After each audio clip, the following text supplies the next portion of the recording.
کہ یہ اس وقت میرے ساتھ نہیں تھے جب چند منٹ پہلے میں اپنے خالق سے اس بچی کو بچانے کی دعا کر رہا تھا، اور یہی وہ لمحہ تھا جب ایمان میرے دل میں داخل ہوا۔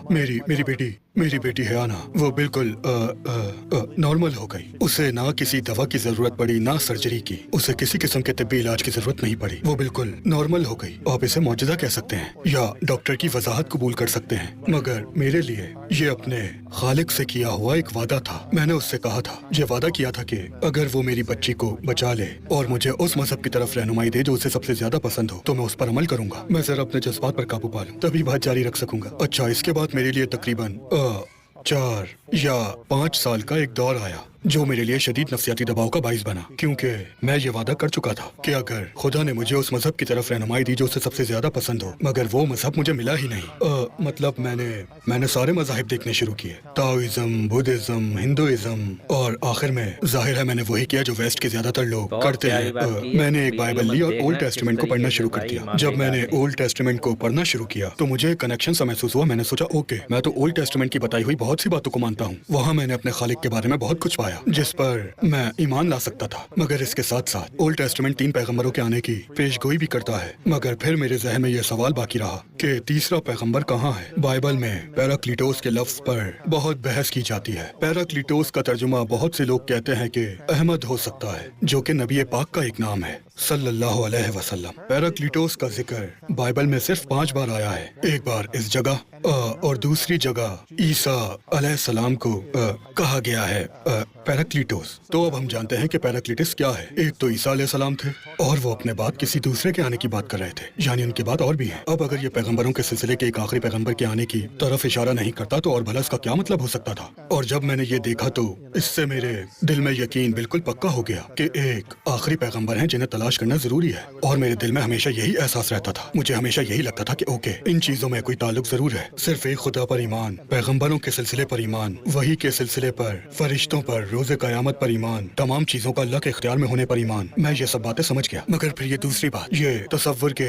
عیسیٰ خدا کے بیٹے ہیں، نہیں، میں یہ قبول نہیں کرتا۔ ٹرینٹی، ایک میں 3، 3 میں 1، برابر حیثیت، یکجا ذات، دونوں لافانی، نہیں، میں نہیں مان سکتا، میں یہ قبول نہیں کر سکتا۔ اور میں پادریوں سے، مذہبی رہنماؤں سے، منسٹرز وغیرہ سے سوالات پوچھتا تھا۔ میں ان سے ہمیشہ یہ سوال کرتا، آپ کو ان باتوں کا ثبوت کہاں سے ملا؟ عیسیٰ علیہ السلام نے کہاں کہا کہ وہ خدا کے بیٹے ہیں؟ اور وہ مجھے کچھ حوالے دکھاتے تو میں کہتا نہیں، بائبل میں عیسیٰ علیہ السلام نے خود کو 88 بار آدم کا بیٹا کہا ہے۔ بائبل میں ایک حوالہ بھی ایسا نہیں ہے جہاں انہوں نے خود کو خدا کا بیٹا کہا۔ تو آپ لوگ ان کے متعلق دوسروں کی کئی باتوں پر کیوں عمل کرتے ہو؟ آپ اس پر عمل کیوں نہیں کرتے جو انہوں نے خود اپنے بارے میں کہا ہے؟ انہوں نے خود کو آدم کا بیٹا کہا ہے، تو آپ یہ استعاراتی اصطلاح کیوں استعمال کر رہے ہیں؟ بائبل میں تو تمام ایمان والوں کو خدا کے بچے کہا گیا ہے، تو آپ یہ استعاراتی اصطلاح کیوں استعمال کر رہے ہیں؟ آپ عیسیٰ علیہ السلام کے ہو بہو الفاظ کیوں استعمال نہیں کرتے؟ اور میں اپنے خالق سے بس یہی کہتا کہ میں تلاش کر رہا ہوں مگر مجھے نہیں مل رہا۔ اور پھر کیا ہوا کہ میرا بھائی وہ مجھ سے 21 مہینے بڑا ہے اور الحمدللہ وہ مسلمان ہو گیا۔ میرے بھائی اور مجھ میں کبھی گہرا قریبی تعلق نہیں رہا، ہم اس طرح نہیں تھے، ہم ایسے تھے۔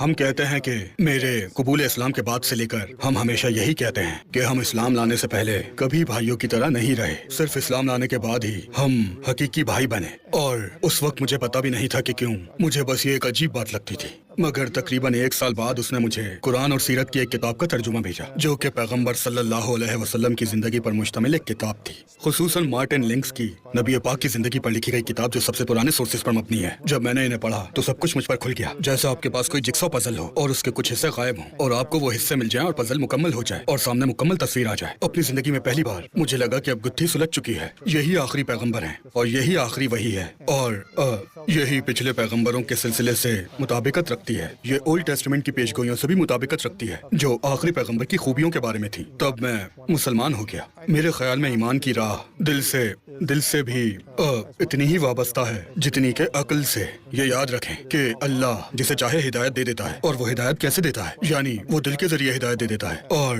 وحی کے ذریعے بھی، اور وہی تو ظاہر ہے ایک عقلی اور فکری عمل ہے۔ وحی کو پڑھنا اور ان ثبوتوں کو سمجھنا جو اس وحی اور مذہب کو ثابت کرتے ہیں۔ کیا آپ ہمیں بتا سکتے ہیں کہ وہ احساس کیسا تھا؟ میرے خیال میں بنیادی احساس سکون کا تھا۔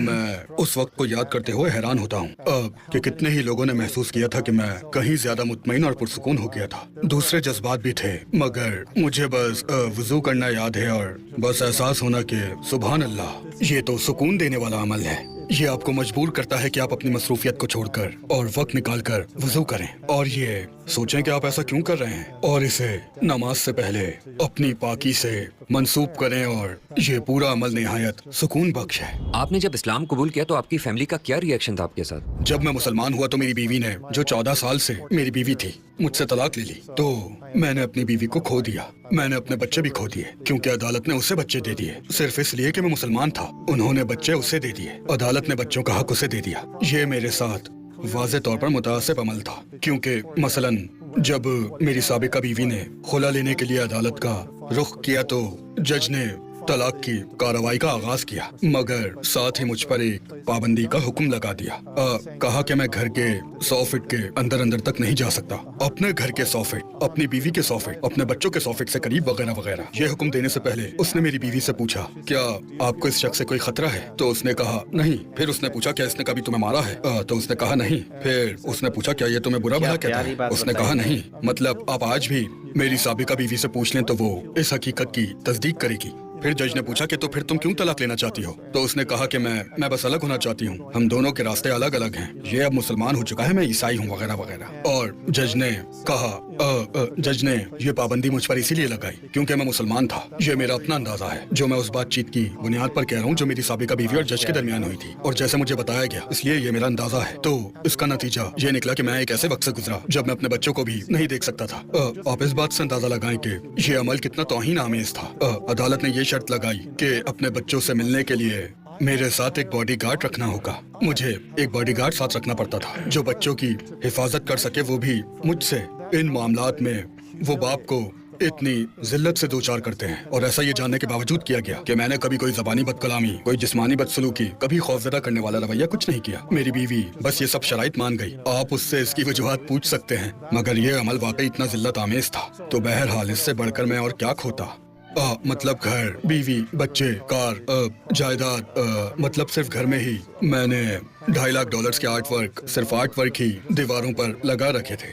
میرا وہ سب کچھ کھو گیا۔ طلاق کے بعد میرے پاس جو باقی بچا وہ میری SUV اور $5,000 تھے اور بس۔ اس کے علاوہ میں نے اپنے بہت سے دوست کھو دیے۔ میری والدہ اور والد نے مجھ سے منہ موڑ لیا۔ انہوں نے مجھے ایک خط بھیجا، لکھا تھا ہمارے پاس مت آنا، کال مت کرنا، ہم تم سے کوئی رابطہ نہیں رکھنا چاہتے، ہم تمہیں جائیداد سے آگ کرتے ہیں وغیرہ وغیرہ۔ اور یوں سب ختم ہو گیا۔ اب اس کہانی کی اچھی بات یہ ہے کہ کئی سال گزرنے کے بعد ہماری بات چیت دوبارہ شروع ہوئی۔ جیسے جیسے وہ بوڑھے ہوتے گئے ہمارے تعلقات میں اتنی بہتری آ گئی کہ دونوں نے اپنی اپنی وفات سے پہلے انفرادی طور پر کلمہ پڑھ لیا۔ میرے والدین وفات پا چکے ہیں، دونوں نے انفرادی طور پر کلمہ پڑھا اور مجھے امید ہے اللہ نے ان کا ایمان قبول کر لیا ہے۔ ٹھیک ہے، اور ہم نے سنا ہے کہ آپ مدینہ منورہ میں رہتے ہیں۔ میرا سوال ہے کہ رسول اکرم کی کس بات نے آپ کو زیادہ متاثر کیا صلاۃ وسلام؟ میرے خیال میں یہ ان کی شخصیت کی مضبوطی اور ان کے پیغام کی سچائی کی ایک نہایت اہم گواہی ہے۔ جو لوگ نبی کریم صلی اللہ علیہ وسلم کی یہ کہہ کر توہین کرتے ہیں کہ معاذ اللہ وہ صرف دولت یا عورتوں کے خواہش مند تھے یا کمانڈر یا بادشاہ بننا چاہتے تھے یا کچھ اور، یہ وہ بات ہے جس کا وہ جواب نہیں دے سکتے، کیونکہ اگر وہ اسلام چھوڑنے پر راضی ہو جاتے تو قریش تو انہیں اپنا سب سے دولت مند شخص اور اپنا بادشاہ بنانے کی پیشکش کر رہے تھے، اور وہ اسلام کی کسی پابندی کے بغیر جتنی چاہتے بیویاں رکھ سکتے تھے۔ وہ دنیا کی خوبصورت ترین عورتوں کا سب سے بڑا حرم رکھ سکتے تھے، اور اس کے علاوہ بھی بہت کچھ۔ اگر وہ اسلام کی دعوت دینا چھوڑ دیتے تو جو چاہتے پا سکتے تھے، اور جاری رکھتے تو کچھ نہ پاتے۔ آگے کا راستہ مشکلات اور آزمائش کا راستہ تھا، مگر انہوں نے خود کو اسی راستے پر ثابت قدم رکھا۔ تو یہ ایک ایسے شخص کی مثال ہے جو وحی کی سچائی اور اپنے خالق کی اطاعت و بندگی کے لیے خود کو وقف کر دیتا ہے۔ میرے لیے تو یہ با کمال سے بھی بڑھ کر ہے، یہ وہ درجہ ہے جو کوئی انسان کبھی حاصل نہیں کر پائے گا۔ کیا آپ نے کبھی حضور صلی اللہ علیہ وسلم کو اپنے خواب میں دیکھا؟ اوکے، آپ نے مجھ سے بہت مشکل سوال کر ڈالا۔ ہاں، میں نے دیکھا ہے الحمدللہ۔ ایک رات میں نے خواب دیکھا جس میں نبی پاک صلی اللہ علیہ وسلم موجود تھے، میں ان کی خدمت میں حاضر تھا، اور ہم ایک پرانے طرز کے قصبے میں تھے جیسے آپ امریکن کاؤبوائے مووی میں دیکھتے ہیں۔ تو نبی پاک صلی اللہ علیہ وسلم نے پہاڑوں کی طرف اشارہ کیا اور فرمایا پہاڑوں کی طرف چلے جاؤ۔ میں نے پہاڑوں کی جانب دیکھا تو وہ مجھے انوکھے لگے، میں نے ایسے پہاڑ پہلے کبھی نہیں دیکھے تھے۔ آپ نے فرمایا پہاڑوں میں رہنے والوں کے پاس چلے جاؤ کیونکہ پہاڑوں میں جہاد جاری ہے۔ ہم سب سمجھتے ہیں کہ جہاد کا مطلب صرف دشمنوں سے لڑائی نہیں ہوتا، اس سے مراد جد و جہد یا ذاتی کوشش بھی ہو سکتی ہے۔ مجھے ان سے یہ کہنا یاد ہے ٹھیک ہے مگر ہمارا زمانہ آپ کے زمانے سے مختلف ہے۔ اگر میرے زمانے میں مجھے کچھ ہو گیا